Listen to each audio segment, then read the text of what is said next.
Fasten your seatbelts. It's going to be a bumpy ride. Chrissie is hilarious. Chrissie, have you ever heard of the comedian Basha K. Ali? No, that sounds like something you yell at before you blow up a plane.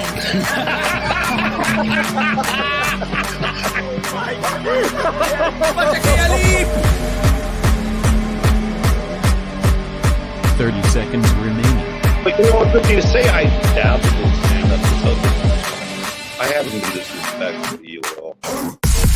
I was very confused by the title, Everything Everywhere All at Once, because that's also what we call it when Ash takes off his shirt.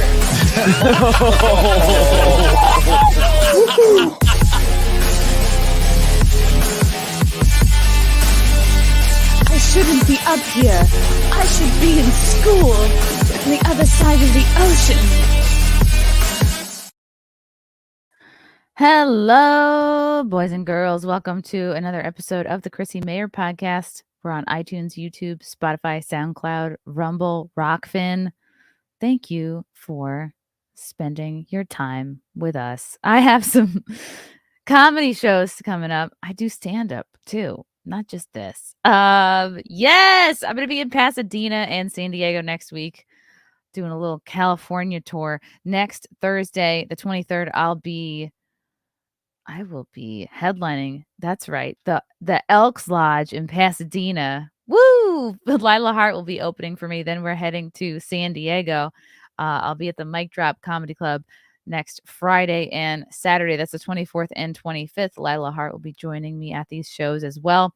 Then I'm headlining in New York City, March 25th at the Grizzly Pear Midtown in Manhattan. The tickets are not available for that just yet, but as soon as they are, I will let you guys know. Then I will be in beautiful tropical Staten Island, headlining the Reef at Paradise Island Friday, April 7th. Morris Plains, New Jersey at Tiff's Ale House Saturday, April 8th. Then I'm back in Dallas, Cinco de Mayo weekend. Yes, senor. Come to Hyenas Comedy Club Friday, May 5th and Saturday, May 6th. 2 shows Friday, 2 shows Saturday at Hyenas. Then we got Anime Matsuri. I'll be in Houston for Anime Matsuri August 10th through the 13th. Simcast will be at this convention. We will have a booth. We will have a panel. We will be hanging out. And I am headlining that same weekend in Houston at the Secret Group Friday, August 11th. So if you know you'll be at that convention and you want to go to a sort of an unofficial after party, just come on to this show. We'll all come and hang, wear your costumes, whatever. Just come hang with us. Cool. Yeah. First the Elks Lodge, then the Rotary Club, then Madison Square Garden. That's my trajectory. Okay, cool. I am so excited to have this guy on the podcast today. He is a senior editor for Turtle Boy Daily News. He's an award-winning journalist. He's the preferred investigative journalist of the anti-establishment. You check out his website, tbdailynews.com. Some of you know him as Turtle Boy. Some of you might know him as Aidan Kearney. Hello and welcome. Thanks for having me, Chrissie. I have to ask the obvious first question of how did you get the nickname of Turtle Boy? Oops, I forgot your intro music. Wait a second.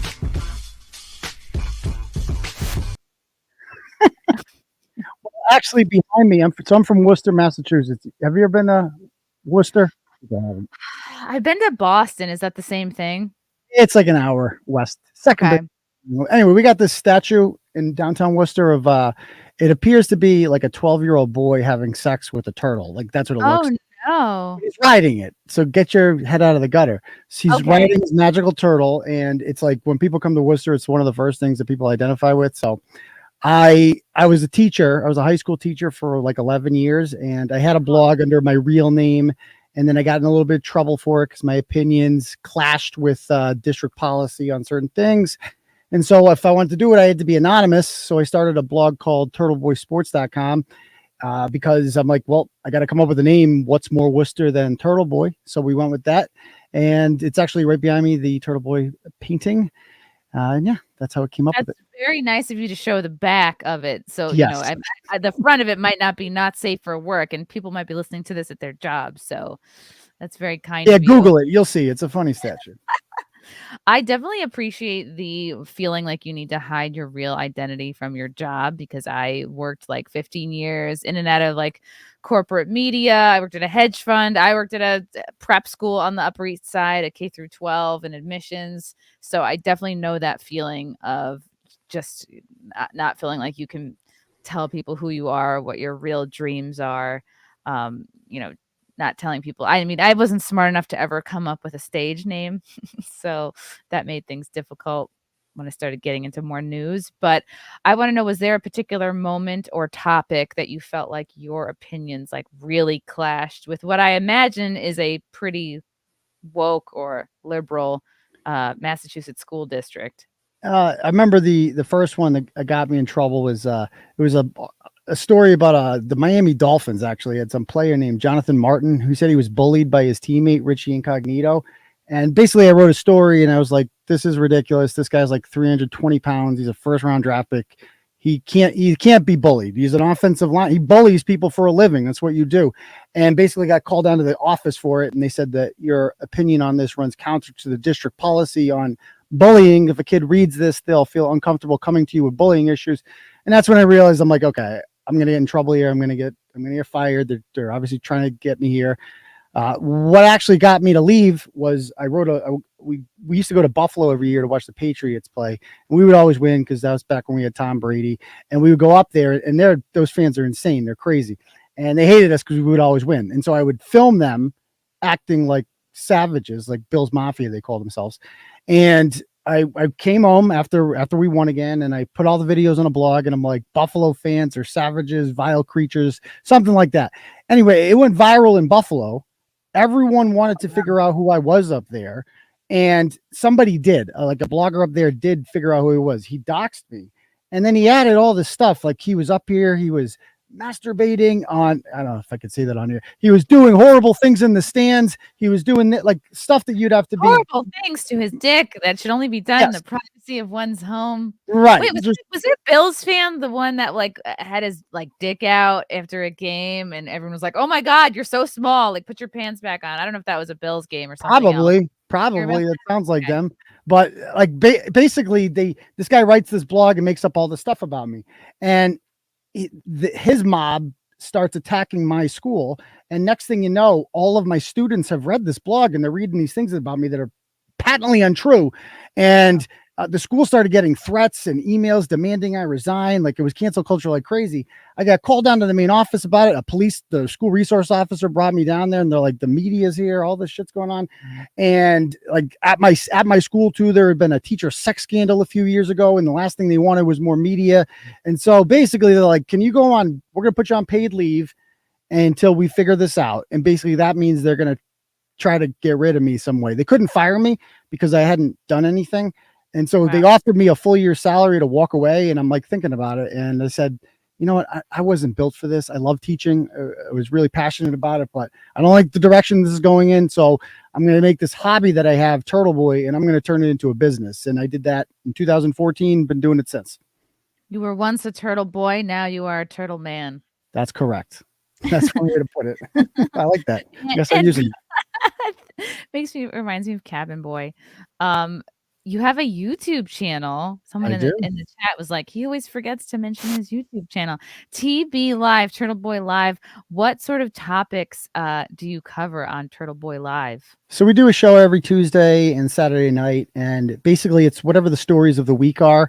And on Saturday nights, I usually do like a freestyle about whatever person we talked about that week. I did a freestyle rap of Eliza Bleu the other night. You can check it out to Ja Rule. I wouldn't call it that. A lot of people are like, you suck. I'm like, that's the whole point. It's parody. Like I'm not actually, I'm a 41-year-old man with 2 kids. Like I'm not trying to become a rapper. That's not actually what I'm not actually taking it seriously. It's a joke. It's just entertainment. It's just fun. It's a way to lighten the mood. So basically I take whatever's in the news and, I make jokes about it. I talk some stuff more serious, some stuff more lighthearted. And that's what we do every Tuesday and Saturday night at 9 p.m. Which of these is your rapping video? If you click on the videos tab, you should be able to see the Eliza. The roast of Eliza Bleu. I think that should be on. There it is. Right there. We have to titillate you guys. We have to There we go. with a little bit of this. We're gonna do right now.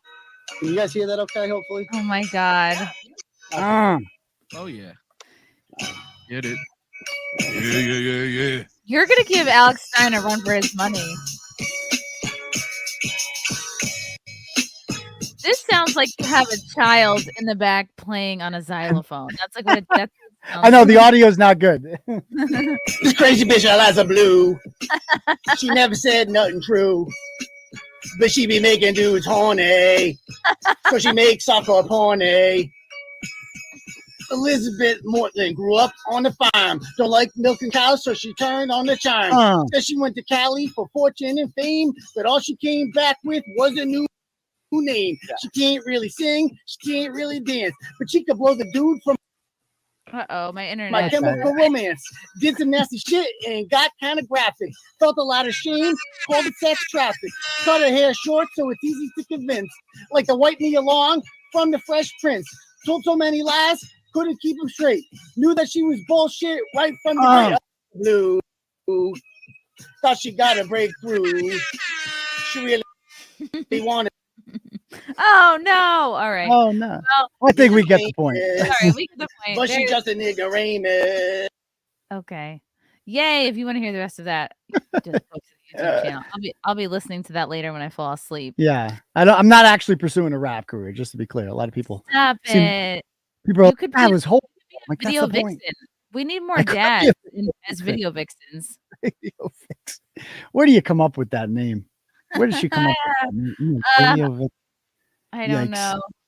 Okay, so this is you've had a pretty interesting background. It seems like your appeal is like you're kind of like a regular guy, and you've I think what people like about you is like you've worked in the world, like you've had regular jobs. You don't come off like just a professional full-time, YouTuber, drama farmer, digital cannibal. Like you're just kind of the everyman here. And you were actually on Timcast. What was it, about a few weeks ago? Yeah, 2 weeks ago, 2-3 weeks ago. Yeah. And what did they have you on to discuss? Well, it's just whatever the news of the day is, Tim covers. And I think that day it was like I was kind of disappointed. Like we spent 45 minutes talking about the Memphis. They released the Memphis video that night. And then they released the Paul Pelosi video that day too. So we spent like 30 minutes talking about Pelosi, which really only required like 5 minutes, and it turned into like conspiracy theory talk. And I'm not really into that kind of stuff. So you just kind of talk about it and go along. And then finally, Ian, who I liked a lot, kind of changed the topic and was like, tell me about yourself. I'm like, oh, okay, yeah, let's do that. And the conversation got interesting, and then it went right back to like, we got riots, we got Antifa. And I'm okay. So it was You're what like, it what was. about me, the guest? Don't people want to learn about me? I mean, I think that's why people like the Rogan program, because it's just like, it's about the guests. It's about it. Like he has very interesting people on there. And it's like, you'd almost like to hear from them more, but it's his show. He can do whatever he wants. He's obviously successful. So good for him. Yeah. Everyone's got their style, but yeah, it seems tricky because he very much likes to steer the ship of the show. And that's the thing. If someone is not really going to engage with you on that conspiracy level, it's like, yeah. Just I mean, the thing is that like we had a lot of in common, like, and I hate to say this, like I'm kind of an interesting person. Like I'm being sued right now by so many people. Like a Boston city councilor right now is suing me because I reported on a report that I'd gotten from Boston Police Department that she had drove drunk one night, got pulled over, and she had basically said, do you know who I am, kind of thing, to the cop, allegedly. And as a result, it was driven home. And I'd heard about this from a lot of people I trust in the Boston Police Department. I went to her house. I knocked on her door. She wouldn't come out. I called her and I tried to get her on record. I DM'd her on Twitter. I'm like, do you have any comment about this on these comments? She makes her account private. And so I'm like, okay, so now I'm going to write a story about how this city councilor who cannot, by law, like the First Amendment, you can't make your Twitter account private if you're using it for political purposes. And so I wrote about that, and I'm like, this is what she did after being asked about an alleged DUI.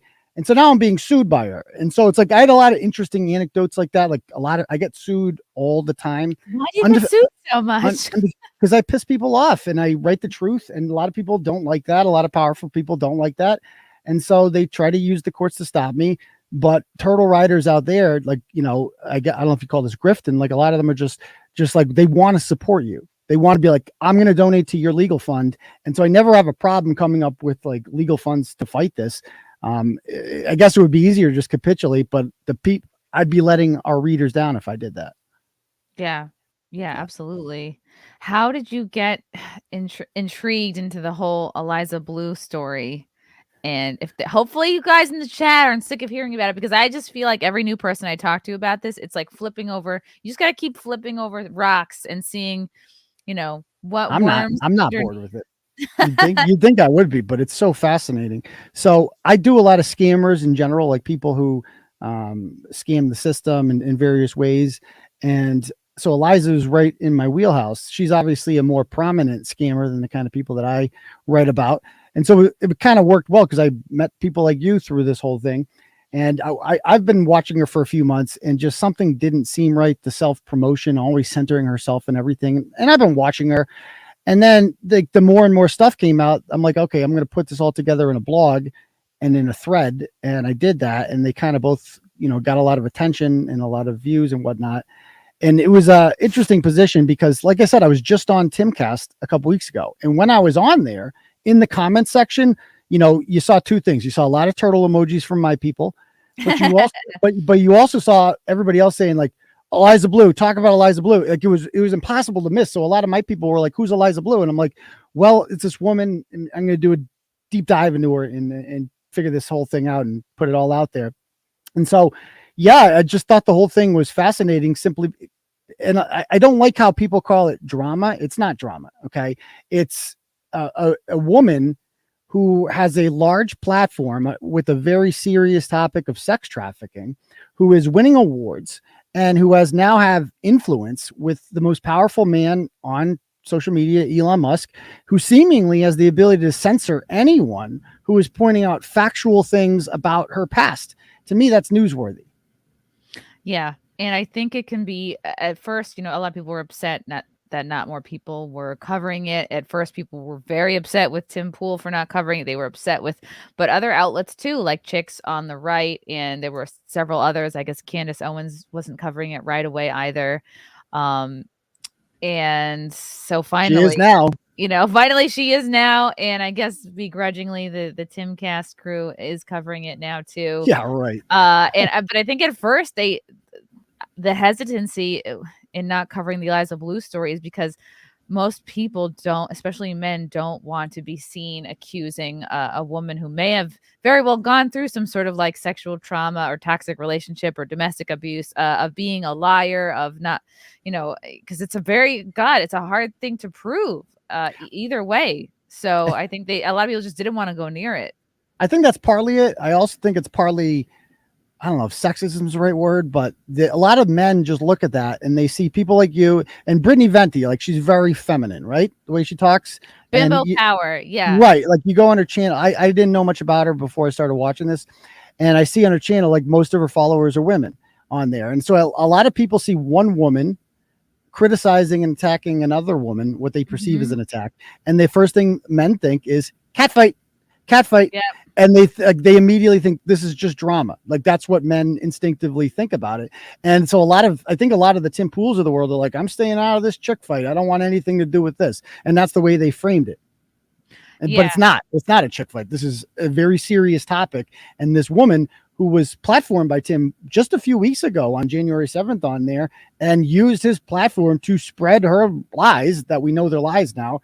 And that's worth addressing because, I mean, people look up to Tim. He's a guy who made his name. I think he really became famous when he was on Rogan because of how hard he went after Jack Dorsey and Vijay Agadi. He destroyed them on there on the topic of censorship on Twitter. But now somebody who's a guest on his show is the new Vijay Agadi with shorter hair. And it's like, you're not going to talk about this? I mean, he's free to talk about whatever he wants to talk about, but it's just like, that's usually what's in your wheelhouse. And people thought that was strange. Yeah. And the viewers, they respect him. They respect his platform and what he's built. And I think everyone was looking to him to just amplify the story, which most people could see was an obvious censorship story. It's like part censorship, sure, part this person is lying about who they are, or they're if she's not lying, she's doing a piss poor job of telling her story and being a public advocate. I mean, there's no way if she has like social issues or the PTSD is just at such a level that she can't clearly discuss events or her timeline, well then she shouldn't be doing this. Like she should be Right. a behind the scenes person. She should not be out in front of people who are going to constantly question your story. You're going to have to constantly repeat yourself. You're going to have to I can't remember how many times I've been asked, like, how did I get into comedy? What happened at January 6th? Like, how was I, kind of booted out of the regular New York City comedy community? It's like you just don't be public if you're not used to telling the same story over and over again. And she not only was not telling it, she would get offended if people asked and kind of gaslight them into being like, oh my God, I'm so sorry. And that was particularly true with the Katie Herzog interview, where she basically got this woman into such an emotional state that she was too busy. She put her on the defensive. She had to be apologizing instead of forgetting her initial Well, she was just trying to keep her on the line because she wanted the interview, and so she was just like, "This woman's breaking down. I need to make her feel comfortable." But I think that was an interesting interview because it shows that Eliza does not want anything to do with women because women can see through her. She can't woo women the same way that she can woo men, like she can with Shane. That's why she needs strong men. Notice she didn't say, I need strong women. I need strong men. When are the men going to save me? Because she has spent her entire life conning men, and that's what she does best. Yeah, she's definitely using her transferable skills, to put it nicely, in this sort of podcasting public influencer survivor type role. And yeah, she blocked me right away. She blocked me at the first tweet. The first question I asked. Oh yeah, immediate block, no response, no DM, no text back. So I was like, oh well, fuck me then. I just had you on 4 times. Like, that's unbelievable. She hasn't tweeted in almost a week now, by the way. She's gone silent completely. Yeah. I wonder what her plan is. Like she can't go on the stage at the Minds thing, can she? I mean, how can you do that? She is planning to. I heard Brittany Venti was invited onto there too. Yeah, I don't know in what capacity Brittany will be involved. I don't know how that's shaking out, but it would make sense to have her involved because she lives right there in Texas. So she could definitely get over to Austin without too much difficulty. And I know people really want to hear from Brittany Venti right now. And if she goes, Eliza will cancel. There is absolutely no way in hell she will face them. 0% chance. But then isn't that also kind of her only chance to defend herself? Because if she runs, if Brittany is at the event and she just runs and cancels, well, doesn't that give everybody their answer? If Brittany cancels or if Eliza cancels? If Eliza cancels. Oh yeah, that she will cancel. She'll make something up. Like she'll come up with something. She can only be in situations that she can control. She allows Shane to write the article because she can control Shane, and she knows that. And she's announced that. Like only Shane gets to write about this. It's amazing to me. Like I'll talk to people who still think, and I didn't know Shane before this 3-part article, this 3-part masterful retracted article that we were all too dumb to understand. But I didn't read his Kanye piece. Like I had no knowledge of him before, but I talked to some people that have known him for a while that sing his praises, and I'm like, yeah, well, his credibility is kind of shot now, and people will be like, what? His credibility was shot before that. Like I read. I didn't know much about him. I read the Kanye piece, right?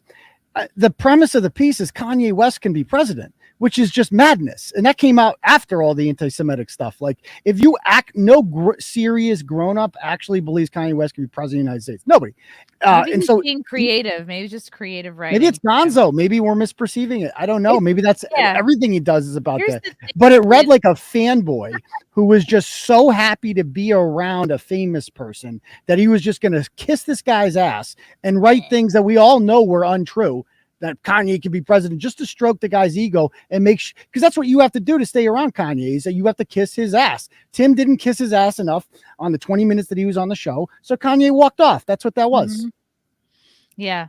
I think it's so funny. Like if anybody has questions about, your journalism or if it's accurate, it's It's not that it's bad reporting. It's just gonzo journalism. See, it's a serious topic. It's like a really serious topic. Like what nobody style should be should we doing gonzo journalism, particularly about this subject. People want to know the truth. People are going to him, looking to him to ask Eliza the hard questions and get real answers. Like, you're fucking gonzo. Nobody's looking for a creative writing assignment. No one's looking for, like, in your perfect world, like you're skipping through the cornfields with her and like, stop it. Nobody cares about your personal, like, you're supposed to do journalism. Nobody cares about you, Shane. That's the thing. It's like that article was all about him. Like, he was the main topic of his article. It was just like Shane Cashman struggles with coming to like, how am I going to deal with this? Like his inner monologue about like, I really thought about this. Me. Shane, no one gives a shit about you. Stop talking about yourself. It was painful to read those. Painful. And I apparently that is what gonzo journalism is, but like, okay, it's not what people wanted. It is. I mean, how it makes it past an editor, it kind of revealed the whole. I mean, it's a multi-million-dollar company, Timcast, but it was revealed to be kind of bootleg. Like, the show is legitimate. The show is very serious. It starts right every night, big guests every night. But it clearly the website itself is not on par with the show. Like, the fact that something like this could make it past a quote unquote editor. And we've seen who these editors are now. This guy, I had no idea who this person, Chris Carr, was. So he started chirping at me the other night. And then we had a back and forth where I published some of our conversation. And he basically told me, like, you're too stupid to talk to. You don't know what gonzo journalism is. Like, you know, over and over again. And finally, he's just like, you're a bad person. And I'm shutting this conversation down. Okay. Oh, sure no. Yeah. When in your timeline can I find this exchange? Let's see. I think I published it yesterday. Okay. So it would be, yeah. It's not that. Let me see. Go past not only is your editor, Chris Carr, a moron for publishing blatantly defamatory things about innocent people, he's also a huge piece of shit. Maybe don't hire all your friends. What did he say to you? I wouldn't go to a Catholic hospital if my face was on fire and they had a surplus of water. I don't think they would use holy water on someone's face. You got to go down a little while more. Sorry, I tweet a lot, so shit gets just buried like in there. Weirdly against Catholics for no reason. Okay. Yeah, it was just about you know, the Shane article and how this guy. Let me see. The Quartering is talking about our most recent story. No, past that. It's past that. Okay. I'll get to it. Yep, keep going. That's probably part of the thread there, I think. Yeah, you can click on that one right there with the picture. Yeah, click on that. And that's part, I assume that's part of the thread. Oh, yeah. There you can start. I published our whole conversation. Oh, wow. Okay. Yeah. And so it was like, you know, basically I just wanted an explanation. I'm like, so are you the guy that hit publish? Are you at all embarrassed that you had to take something down? And he wasn't embarrassed at all. He was basically saying, no, like, you're just too. And I'm like, are you saying that the readers are too stupid to understand what this is? He's like, no, that's not what I'm saying at all. You misperceived. I'm like, well, can you explain what you mean by that? And he's like, actually, it's very clear what it means. And I'm not going to tell you because you don't deserve an answer. I'm like, it's like talking to a child when you're talking to this kid. Like, there was no plan here. Like, there was no, you would, like, if I were Tim and this is my ship, I'd be like, nobody is to comment on this. Like, nobody, you are certainly not to get involved in long-winded back and forths with some guy named Turtle Boy on Twitter about it, who's probably going to publish screenshots of your conversation. Don't do that, whatever you do. It just seemed like there was no institutional control there. Okay, you said, are you the editor who allowed that hilarious garbage to go to print? Hey, I object to the framing of your question, so why should I answer it? It's like he's like already defensive. Right. Well, which I can understand because I'm sure a lot of people have been asking him what's up with that. Did you really allow that to print? Are you at all embarrassed now that it's been pulled for legal reasons? You never answered my initial question, so why should I answer yours? Do you know what gonzo journalism is? Yes, he asked that about 20 times. you even know Do you even Does gonzo? nobody asked for gonzo journalism, okay? I hope to never hear about gonzo journalism again after all this. Ever. Yes, and that's not what Shane wrote. Do you understand what libel is? Shane wrote the exact definition of gonzo. I understand why you're confused. You're so confused, Aidan. You're so dumb. I And know, I'm just airing a dumb airing your confusion so adamantly. Are you at all ashamed that as an editor, an article that you allowed to be published had to be retracted for fear of legal repercussions? Then he sends you the definition of gonzo journalism because you're so dumb, Aidan. Like, does gonzo journalism include libel? Like, is that what he's saying? That like it's okay to libel people because it's gonzo. Fuck it, you can do whatever you want. It's gonzo, man. You don't understand it. Gonzo journalism is a style of journalism that features the author as its protagonist. Again, nobody wants this. This is about, let's keep it about Eliza. Jesus fuck. Yeah. Simultaneously experiencing and reporting on a story from a first person point of view. The writer becomes part of the story. Again, nobody asked for that. Portraying. But you know what it is? It's like Eliza gassed Shane up so much. Remember during Timcast, she was like, oh, how can I forget? I just want you to take my picture. Your work is Warhol-esque. I want you to do an expose. Paint me like your French girls. Paint me like your French girls. I just want you to take you to the farm and see you in slosh boots. Oh. And so that made him feel like, oh yeah, I'm really important. Okay. I'm sure it made him feel very good. Portraying events through their own experience, which offers readers their version of the truth. Gonzo journalism stories are often presented through the lens of social and self-critique and usually contain little rewriting or editing. Why don't they just say bad? Why don't they just say it's not objective and there's no editing? Like, and how does that address the libel? Like, where in the definition of gonzo journalism does it say we make shit up and lie about people? Yeah. Like, where's that part? You just don't understand it. In gonzo journalism, the personality of the piece and its subjective truths are more important than the actual facts of the story. This is literally feelings are more important than facts. So certain aspects of the writing are often exaggerated. Who would want this style for any topic? I know. Like seriously, for any news topic. Like, why would I want to read that? I don't get it. Human beings can't be entirely objective, but like you gotta try. Yeah.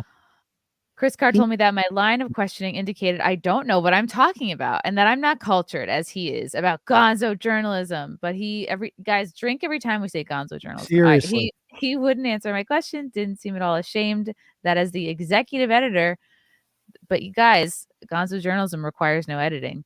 Do you even Google, brah? Okay, thanks for that. You're so stupid. We're going to keep reminding you how stupid you are. Can you answer my question now? I'm writing a story on this. The article was taken down for the exact reason that is explained in the retraction comment. Oh, boy. Yeah, he's one of these people who can't handle having to explain himself or repeat anything. because he doesn't know the answer. He knows what the answer is because we libeled him. That's the answer. So he just has to gaslight you, and I'm not falling for it. I keep pressing him. I'm like, okay, can you explain? It says we misperceived. What did we misperceive? And is that common practice for you when readers misperceive? You just say fuck it and take the whole thing down. Imagine you will receive the same response from me whether we are off or on the record. Your line of questioning, your series of posts indicate that you don't have a clue what you're talking about, nor do you understand gonzo journalism, either willfully or ineptly. The definition of gonzo journalism is plain and easily accessible. If you take issue with that definition, then I don't know what to tell you. I'm asking you if you're embarrassed as an editor. Okay, so you guys are kind of going back and forth. It goes back and forth. Yeah. He is like, gonzo forever. And you're like, we just want the fucking truth. Yeah, basically. And then at the end, he decides I'm a bad person and he cites some guy. Like, people write hit pieces about me. One of the people who is actually suing me, a homeless man who beat the crap out of his girl. I wrote about him he was written about like 7 years ago for beating up his girlfriend and murdering their dog in front of her special needs child. Yeah, it's horrific. I write about some real low lives. And this guy he's a pro se. He's been suing me for several years. He always loses and then he appeals. Big pain in the ass. Anyway, the guy made a website about me. And then this guy brings it up and it's like, I just read this source about you. You're a bad person. I'm like, so this qualifies as a source for Timcast? It's just like, it made the operation even more Mickey Mouse. Like, this guy, the guy, his name is Ryan Waters with an I, not a Y. And one time Ryan Waters was doing a stream one time and an unconscious woman fell on top of him during the middle of the stream. Like it's the craziest thing. There he is. That's the girl he beat up. And there's the girl falling on top of him. And we were like, what the? That was his source. Like Timcast used this guy as a source to determine that I was a bad person. Therefore, he didn't have to talk to me anymore. And it's just like, what kind of Mickey Mouse operation is this? I always thought Timcast was like this really, I mean, I would assume you can't just walk off the street and get a job there, but maybe you can. I don't know. This is so interesting. Okay, so Chris kind of deems you he's probably looking for any reason to stop this conversation because you're asking questions he doesn't want to answer. Exactly. And so your background is pretty much irrelevant because like this conversation has gotten pretty far and he's been engaging with you and now he wants to stop engaging with you. So Right. I'm sure now that he doesn't like the questions you're asking, he's going to start to Google you. And you're saying, hey, you libeled Manny basically, and you're like, who did he drive to suicide? You're just asking questions about what. Yeah, because that's what it said in the article. Manny drove someone to suicide. I'm like, can you, like, you're the editor? Did you check? Like, that actually happen? Who was the person that was driven to suicide by this? You're not allowed to check when it's Gonzo journalism. Man. Everybody knows that. After looking into your background, I don't really feel comfortable engaging with you. In fact, I regret speaking with you at all. I was not aware of your past.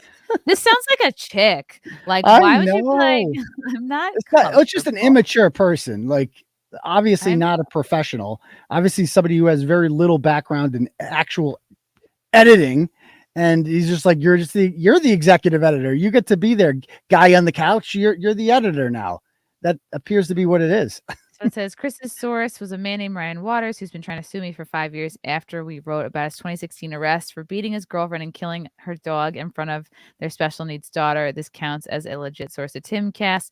During a live stream, Chris's source had an unconscious woman fall on him before leaving abruptly. Seems like whoever that was, she is more likely to be a victim of something. I don't really understand. Okay, this is the guy that is suing you. Yeah. So we did a live stream one night. This was like probably 3 months ago. This woman kind of played moderator. Her name's Lauren Laguna. And so she had us both on there and we're talking about the lawsuit. And then all of a sudden, a woman who appears to be sleeping or unconscious just falls on top of him and he pushes her away. And we're like, the audience is like, what was that? We were all like, what the hell was that? And he just goes, and then he turns his camera off and that was the end of it. And we were all like, what the hell? It was crazy. And you know what that probably was, now that I'm putting all these pieces together? No, I'm sure that was Gonzo journalism. That's Gonzo journalism. That's what it is. Maybe that's it. That's what Gonzo journalism looks like in real life, apparently. But it was crazy. We had a big debate. We had a big poll up. I'm like, do we think it's a sex doll or a drugged out woman? Because that's the only two things I can reach. But I'll tell you what, I'm more worried about that, whoever that girl is right there, than Eliza Bleu. I'll tell you that much. You know, that's why I always tell people you got to deflate your sex dolls before your interviews. But looks like it was a person. Yikes. Okay. I informed Chris that he was using a domestic abusing dog killer as a source, which seemed concerning since he's an editor of a major website. And again, like, even if you're the worst person even if you're OJ Simpson, like, you still are asking the same questions that thousands of people want asked right now. And I said that to him. I'm like, I go, the majority of people out there, have you read the responses? Agree with me. Like, they're concerned. He goes, define a majority. It's like, okay, well, I guess I haven't polled everyone, but he got what's called a ratio. Are you familiar with what a ratio is? Like, this guy's getting ratioed bad. And how are you not seeing this? It's like, I feel like they're just, all this criticism that they're getting, they're just like, oh, it's just bots. It's not legitimate criticism. It's all just bots. Yeah, that was something that they really turned off a lot of their, I mean, if that result, I don't think it resulted in all, unsubscribing, but I think it really hurt. It hurt a lot of the feelings of their fans. They're like, we're real people. We're not bots. Like, don't you see the questions we're asking? Like, not that we're trying to bully or strong arm you into something you don't want to talk about, but it's like, what the fuck, man? Like, I thought this was an important issue to you. Yeah, it's like, read the room of your fans. Like, if all of my fans were coming at me like that, I would address it. Like, I'd be like, this is the elephant in the room. It's not going away. I can't just ignore it forever. Let's just talk about it. Let's have a thing. And instead, he just like, I'm not going to talk about it. I'm going to have Shane do everything. And that night where he was like, when he went nuts and he was like, well, this is all a PR stunt. He was getting all that information from Shane. He probably hasn't looked into this at all. Yeah, because I was gonna say, like, from what Tim was saying, that's why I was telling people to kind of like maybe lighten up on him a little, because he's just one man. It's not all coming from him. Clearly, he's being fed certain information. He's not being fed other types of information. At one point, yeah, there are bots. A lot of people are getting blamed for the harassment that was coming through the Timcast staff very unfairly. People have been blamed for the harassment. So you really shouldn't blame people before you actually know where the source of the harassment is coming from. Because plus, like, your name is on the website. Like, ultimately, at the end of the day, this is your brand. Shane Cashman might come and go, but Timcast is going to be yours forever. Your reputation is on the line here? That's what I mean. There seems to be no institutional control over there. Yeah. And I think it taught me, like, your inner circle is so important, because you might want a person on as a guest, but if other people that you work with have a personal vendetta or personal issue with somebody, well, then, like, that guest that you really want isn't going to make it. Think of how good of a show it would be if, like, let's suppose like you, the Quartering, Brittany, and Shane Cashman and Tim all in a room together. That would get record ratings if they actually had that, and you guys just had this all out, and then that was the end of it. That they could do that. I don't know why they don't.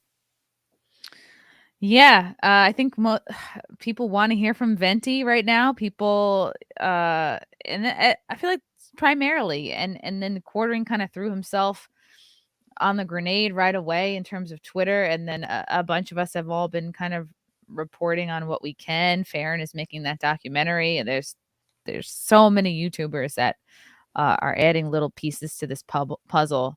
Digital cannibals. Yes, the digital. Hello, digital cannibals.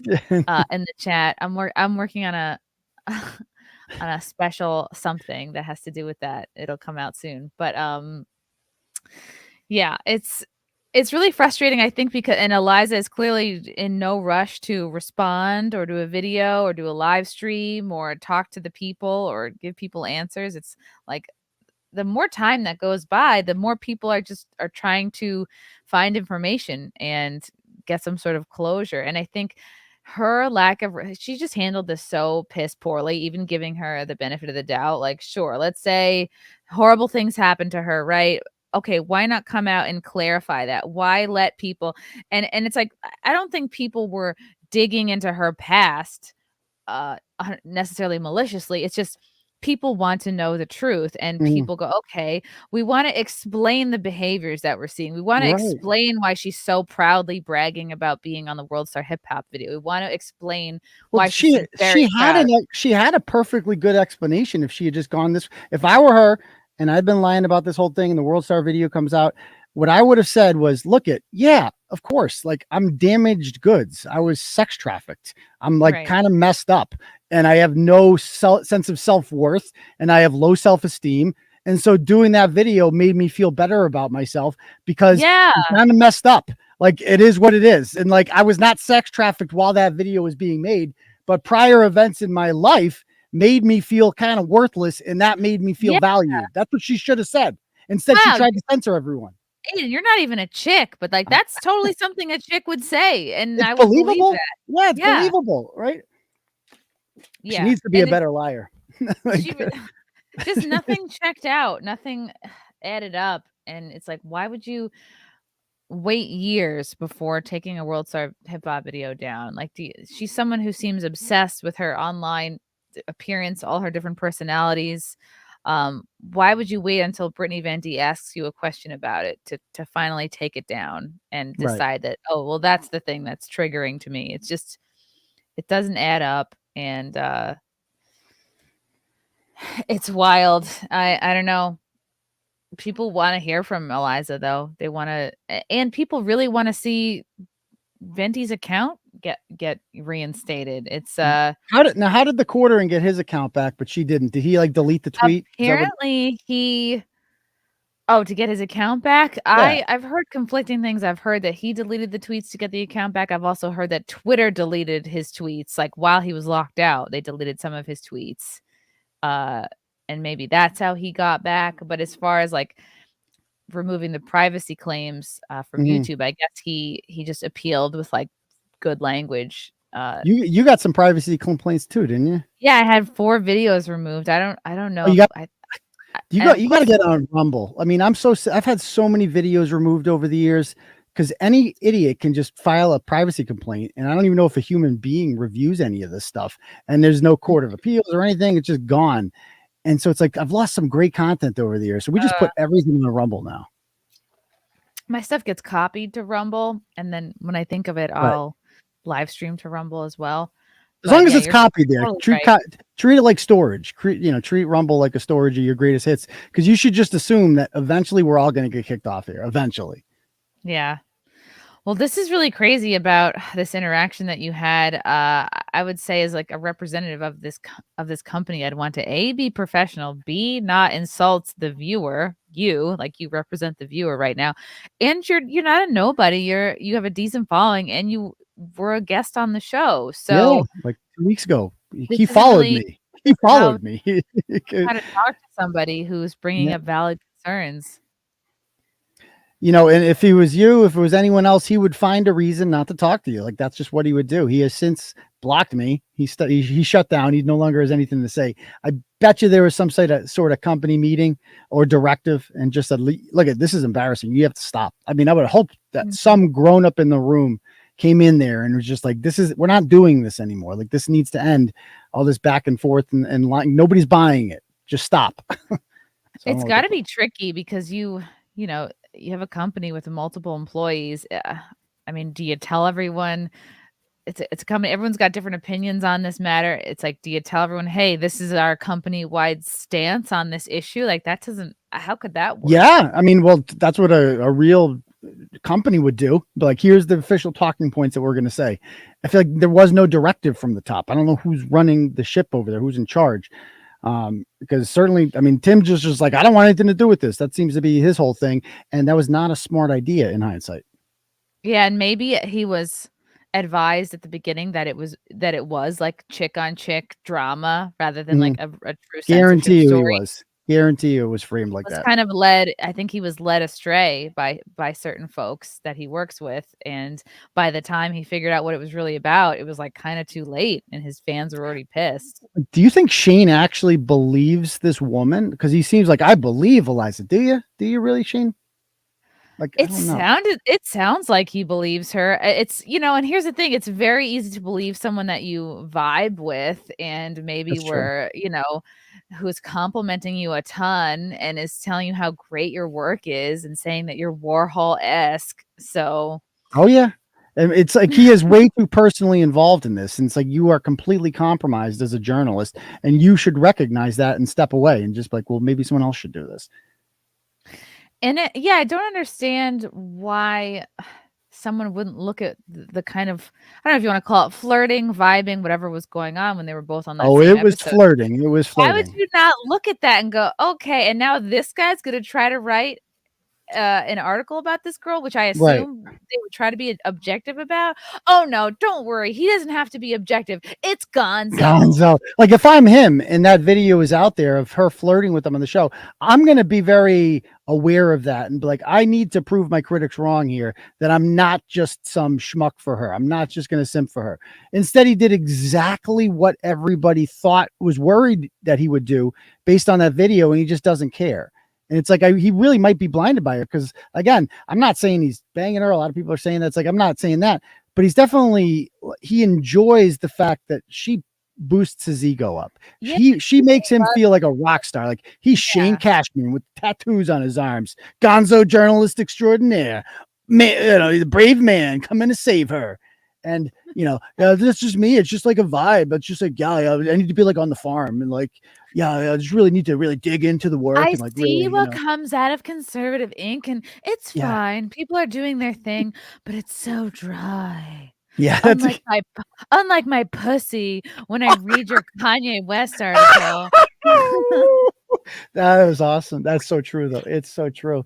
But this is a woman who's manipulated men her whole life. She just looks at Shane as another sucker who she can get something out of. That's all he is. He's just a big old piece of cheese sitting over there. Well, we do know if he offered her for 150 grand for sex, she would turn it down. At least we know that. Yeah, that didn't make sense. If you had a real pimp, they'd be like, "Get on, girl, get that 150K." Yeah, I've never heard of a sex trafficker victim that just has the ability to be freelance and just go out there and get your own deals. Like what? You can turn.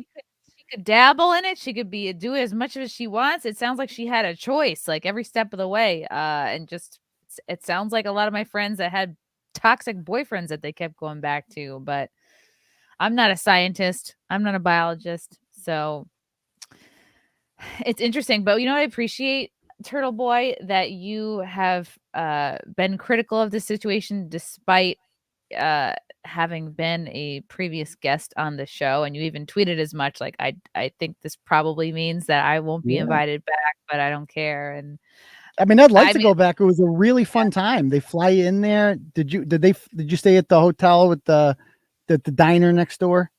I stayed at a hotel. Yeah. It was pretty cool. Like I did go to. There is a diner. I don't know if it's the same diner, but Chinese diner. It was really cool. Yeah. It's a great diner.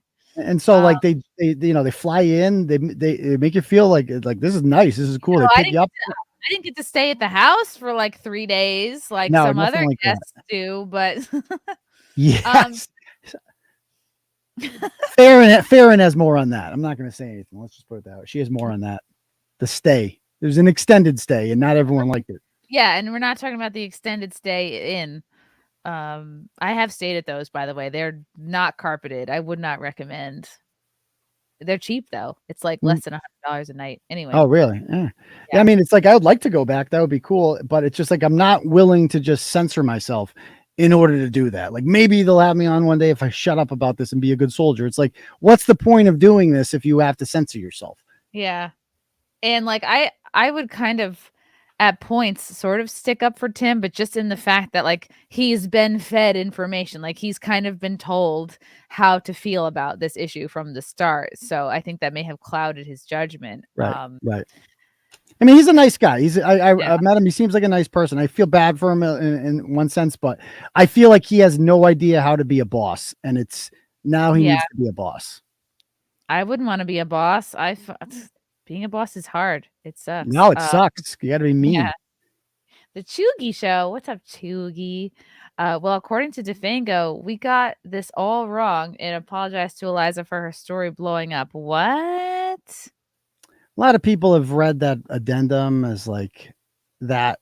Are you talking about the most recent? Yeah, I was talking about that. Didn't Shane interview Defango? I still haven't read that yet. Yeah, it's kind of weird. It's a weird. I mean, I talked to him last night about it. It just his big thing is just restoring his reputation and then getting out that I'm not this person that you made me out to be. But I'd have to read the exact language. People are saying he apologized to her. I don't know, but I told him, I'm like, you weren't nearly as vicious as you should have been. You got them by the balls. You should be like, you got everything wrong. Beg me for forgiveness. That's what I would do if I was him. Yeah, I mean, even without reading the new article, I would say his reputation's been pretty damaged already. Like it was very much put out there that Defango is like some sort of internet lord wielding over bots, and I don't know, like bots. Defango called the rest of the YouTubers a-holes. Really? Well, I'd then have to read it again. I'd have to read. We'll have to read it. I haven't read the issue. I haven't read the new one. It's okay. I think we'll see what sort of retooling happens with his channel. Maybe he's trying to streamline a little bit. Tim? Yeah. Yeah, I mean, he had Jimmy Dore on last night. That's a big guest. It's a good. I mean, that's what people want to see. They want to see that. Yeah, they want to see Jimmy Dore. They should be like, Jimmy Dore, what do you think about Eliza Bleu? Like who? And he is right in a sense that like I mean, if I were to tell my parents, like, you know, like, do you guys know who Eliza Bleu is? They'd be like, who the hell is that? And like, why should I care about who this person is? But if you're in this world like Tim is, she is relevant. Yeah. Do you expect anything will come of this? Do you think it'll just be another story that people forget about? I think she's done. I think she's done. She can never come back from this. No one's ever going to take her seriously again. She's not going to. I mean, she's already been canceled by the Babylon Bee. that was the one thing I learned from his articles was they got canceled by the Babylon Bee. And I think that's a good thing. And I think a lot of legitimate people are not going to want to associate with her anymore. She's not going to go to jail. She's not going to get in trouble or anything like that. But I think her days as being like the official voice for sex trafficking victims is over. Yeah. So maybe she can just like go behind the scenes. And I don't know, people that I know that work kind of in this industry, they're not trying to make it about them the way that she was. Right. They're not trying to be flashy. And like, if they do go on a podcast, it's like they're kind of subdued and more serious. And they're certainly not like going on shows and flirting with people, but no.